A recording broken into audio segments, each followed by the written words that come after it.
Hello and welcome back. We're going to play ourselves a 3+2 game. I haven't played this format in a while.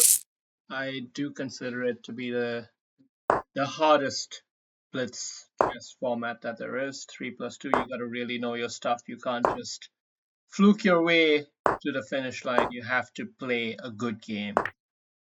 You have to play a good game, and that's what we intend to do here. We have this symmetrical position, and it tends to not go too well for me in all fairness. So I'm a little bit wary about getting into this line.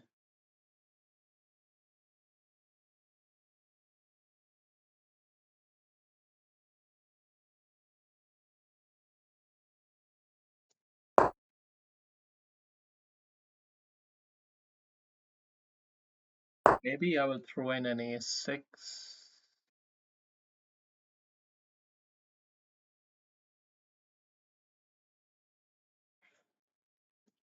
Or I will just simply not play the more, let's say, courageous way to play, which is probably bishop f5, which I know is a correct book move, but it's just that the follow-up after that is you have to really know all the moves, and I don't think I do. So 3+2 time format. I'm going to make practical choices. Practical choices are important in chess. It's not good enough to know that engine thinks this is winning if you don't understand why. You have to understand what you're doing. Okay, so knight is definitely going to plan to come here at some point, and we could plan to trump in here at some point, but it's still a long way away. So I don't know. Got to play faster also. 3+2 is a speed game, and you have to play fast enough. I'm going to preemptively drop my knight back because I don't see what it's really doing here. White is going to be able to play these kind of moves. He is going to be able to play those kind of moves. So black's position is passive, definitely a bit passive, and ultimately that's not great. That's not great, but what can you do? Is white gonna end up sealing his knight there? I wonder. I wonder. Let's check. I don't know what's best for him, for me. I just know that this position is hard to really play well. It's hard to play this well for black. I'm still gonna continue just making sure I don't at least fall too far behind on the clock. Not be ashamed to play a move back and forth. Don't be ashamed. Don't let your ego get in the way of your good judgment. There's no choice here. You coaxed f4, so you've done your job and you can go back. Yeah. We probably have to play this move next, and then maybe here. That's what I'm thinking. See, it's difficult for white to also figure out his plan. So gotta make him earn the figuring out of the chess. I don't think there's a mate back here, so I'm acting like I'm not really worried about it, even though perhaps I ought to be, but I don't see how he can do it, because the king gets a luft here, which should be enough. But it is scary looking. I'm not going to deny that. And now really what we're trying to do is trying to get the knight to somehow hop in there. Or, okay, rook out here. This is a aggressive move. And because it's an aggressive move, it has a weakness. And I think that weakness is being exploited right here. It's the loose rook. The loose rook is a weakness that he can't capture here now. So we are turning the tables in this game here. Turning the tables slowly but surely. Diluting off a lot of tension in the position. Do have to wonder if he has some way to now checkmate me here, because the queen may end up blocking the king in some lines. I'm not sure.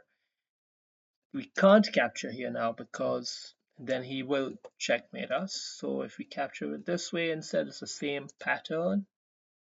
We got to do something else instead. Do we just drop the knight back? That doesn't feel right, but what else can we do? Okay, let's rock solid it. Let's make sure that our king is safe. First and foremost, king safety. King safety is guaranteed now. King is safe, but the position is still very much alive. The next goal is to try to drop a rook in here, but it's not a big deal because this bishop can always kick it away, so it's not a huge positional trump. This knight here is a nuisance, but even capturing here is not like awesome. But I think I am gonna do it very likely. I'm happy if he captures. I think this structure is a bit more manageable. That is an interesting move. That is an interesting move. We don't know really how. Okay. You don't want to trade off all the pieces. I don't want to trade off all the pieces. I want to keep something alive.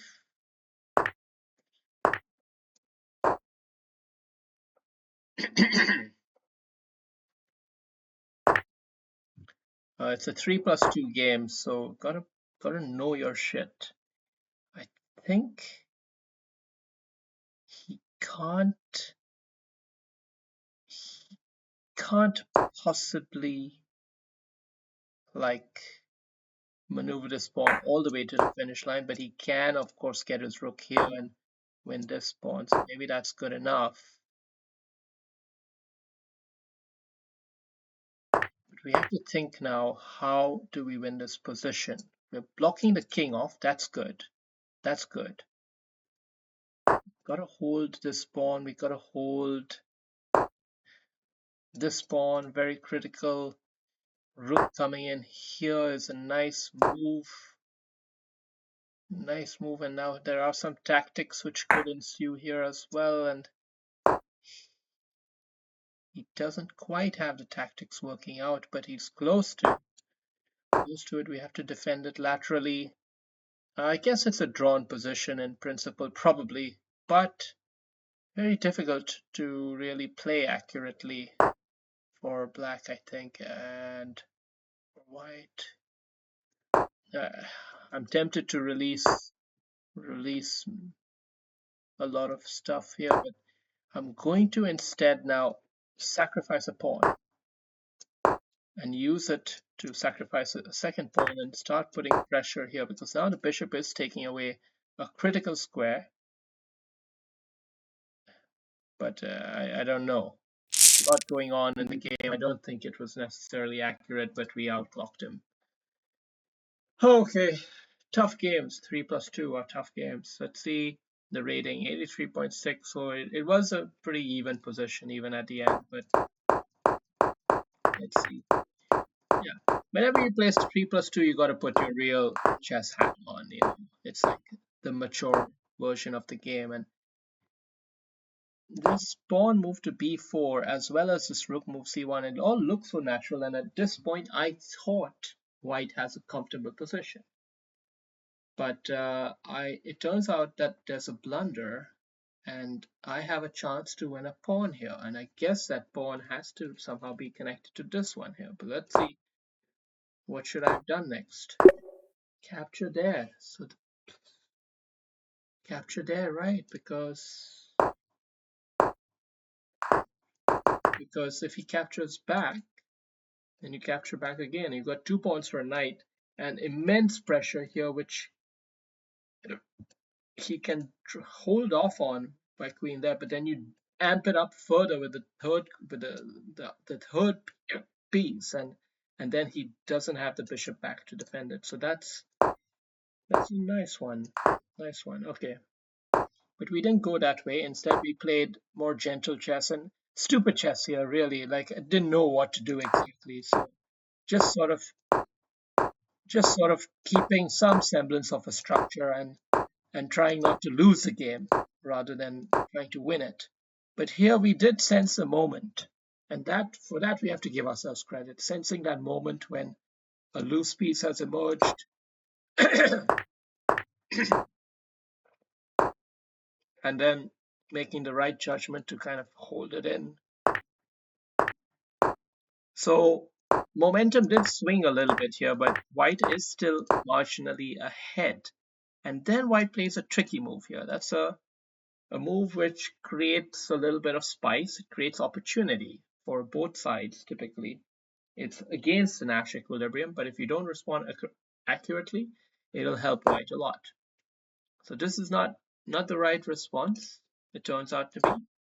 Best would have been to just kind of hold that tension going. And, well, I don't know why you wouldn't just capture here next. Okay, this is also interesting because we can't capture here, bishop will capture there. So interesting approach.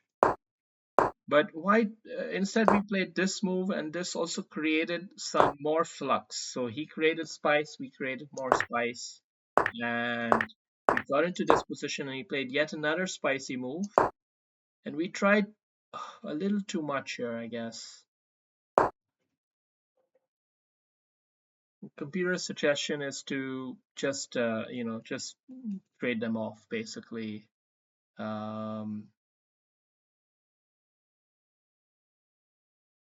Yeah, it's a drawn endgame for sure. This is a bit more greedy, I guess, because I'm looking to win the pawn for free. Of course, I do end up giving this pawn anyway, so it doesn't matter. But white misses an opportunity. What white could have done here, it turns out, is to no. After this, white could have taken his rook to the open file.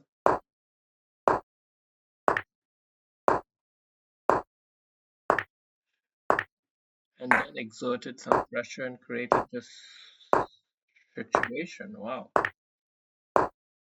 Tough for anyone to find that. But instead, what we had here was king f8, then winning the pawn. And this, I did realize at this point that shit, now rook here becomes really, really scary. Computer suggesting to take your rook here, and I guess the idea is rook check, win the bishop. That's true. Turns out that white attacking here was not optimal, but instead he should just go for this. And now if let's just see. Now if I try to defend it with the rook, he has a rook check and can then capture the pawn. Interesting little tactic, actually. Little subtle tactics, but the endgame principles of keeping your rook behind the pawn still applying, and then rook defense, check, and then after the defense back, taking advantage of two weaknesses, the loose bishop and the loose pawn. So good tactical maneuver, but he didn't spot it, and instead we ended up in this situation where black is holding on, keeping the equilibrium, and white is starting to make moves which maybe are not fully in tune with the position.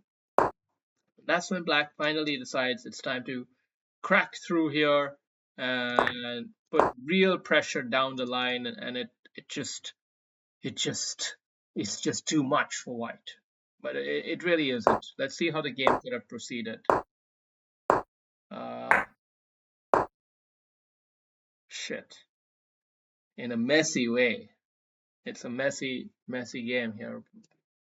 White ends up taking, black gets a queen with check, and white ends up holding the bishop and the rook together. So it can be really hard actually for black to win it. Would be an interesting game. All right, thank you for watching.